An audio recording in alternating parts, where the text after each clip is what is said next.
Cheryl and Marie, both nurses, both Filipina, work at the University of Maryland Medical Center.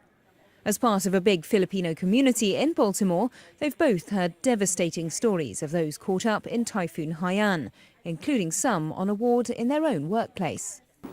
There were 2 nurses there who have family there, and they haven't heard yet.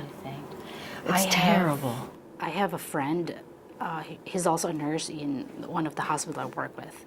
He lost his brother and his sister-in-law, and another brother who they don't know where actually can it be found. So it wasn't a lot. That compassion and concern made both nurses want to do something to help, since they felt so much was needed.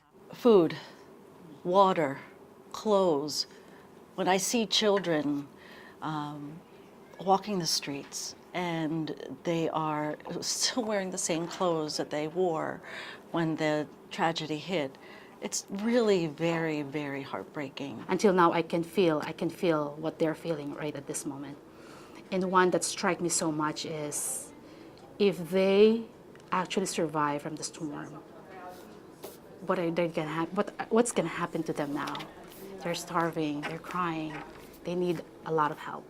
They're determined that some of that help will be coming from the University of Maryland Medical Center. And the Filipino staff here aren't the only ones wanting to help. The hospital as a whole is mobilising, keen to come to the aid of a country over 8,000 miles away. That's down to Chief Nursing Officer Lisa Rowan.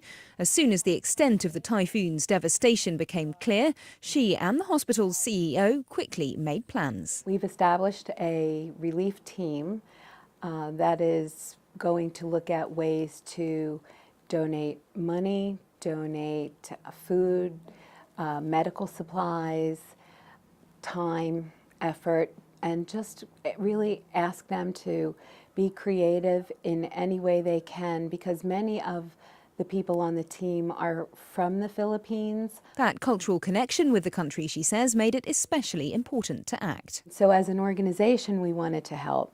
We also wanted to provide a way for all of us to come together as colleagues and as people who just really care about each other. The team of around 20 volunteers will draw on staff from several different departments across the hospital, both Filipino and American, and work alongside the Philippine Nurses Association of Maryland over the coming weeks. It's usually like a thing.